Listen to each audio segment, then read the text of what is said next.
start out with. I think we have a very sound financial situation in Cedar Rapids and a very sound economy. It's why Forbes and Kiplinger's and others are talking about it nationwide. Paul? Yes. For you, what type of relationships with businesses or government-related projects have you had, and how would you handle those kinds of situations? Well, one city project that really struck hard to the core of a lot of people in the Bowman Woods area and the area across from it, and really strong in the northeast side, is the C Avenue expansion. What happened is it came up to a vote for the city council, and it was voted down. But then 3 meetings later, they brought it up, and they passed it illegally. What relationship did you have? My house backs up to that area. In fact, the street's already cracking out because they didn't put it in properly. The sidewalk is cracking out because they didn't put it in properly. If the city's going to do a job, they might as well do it right the first time without having to go back and fix it. Monica? Rebuttal on that. As I talked to the city engineer today, I mean, there was nothing illegal about a vote. If there is a charge to that effect, we need it in writing and we need it very quickly. Nothing filed, no complaints on that. And for 4 years, we're under a contract with these engineers and contractors who do these jobs. I was just out on C Avenue. In fact, Taylor's family and neighbors have been have shared with us lots of complaints, and there's been a lot of work done in that area. And I think it looks very, very nice today. When I said illegally about C Avenue, it's because they passed it after it failed without notifying the people in the area. They brought it to a vote without telling anyone who lives in the area, and they passed it.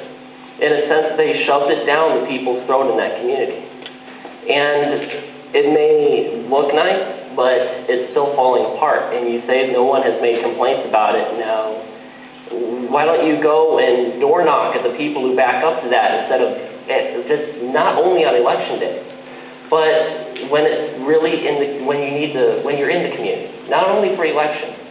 Go out there during the middle of your term and ask, what do you feel about this? But you don't.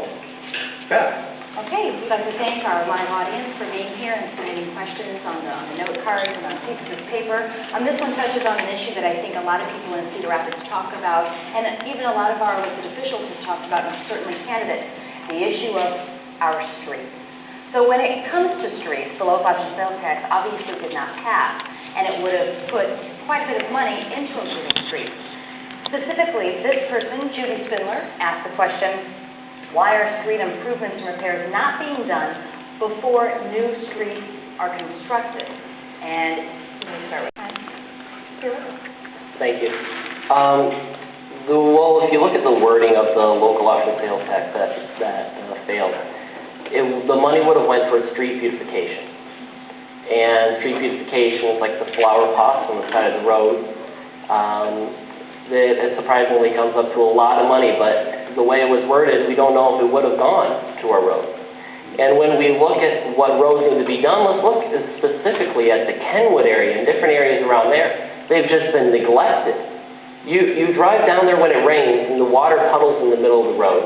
And then you drive down there when the sun's shining, and it's still terrible. I mean, you have potholes. I just got my car realigned and new tires on it. And if you drive down some of those roads, some of the potholes are going to hit. It's going to screw up your new car.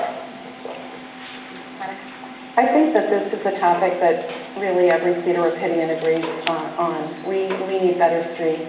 And I've been a part of the push toward that. And I think that sometimes we see new concrete streets because a developer is paying for part of that, or as they develop a certain section of the city, they're required to put that in, or they're putting it in then. We certainly need. I think that we're losing some money from road use tax funds from the state because of how it's organized, and there will be work in the legislature in 2012, and we'll be there trying to make sure that more dollars get to streets. We double in size every day. And so it's real important that we get help from our neighbors and from outside, and that we keep a little bit more of the money you pay for taxes at the pump.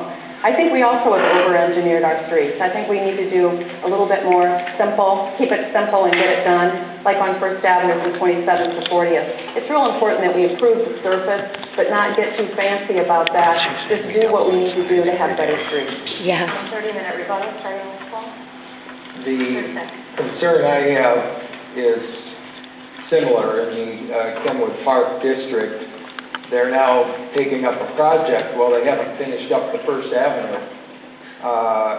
We need to keep our streets open so that we've got backup thoroughfares not cutting us off.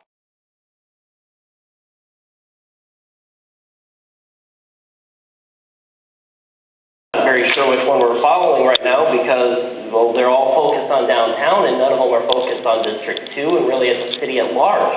Maybe one plan has some parts about time check in it, and that's nice, and about the medical district, but where's our plan? Well, you know, there's 9 members on council, and we work for a big city here, and we work together. And we do have a plan for the whole city. We have a master streets plan. I look at what's been going on in the city, and I see the neglect of the infrastructure. I see the neglect of community safety. I see things really starting to slide downhill, and we need to look at everything and we need to say, this is our community, let's take it back. Let's have a real voice for District 2. Because I don't take money from outside organizations or interest groups. I'm using my own college money that I've saved up over the years, and this is what I'm running my campaign with, and I feel so strongly about that.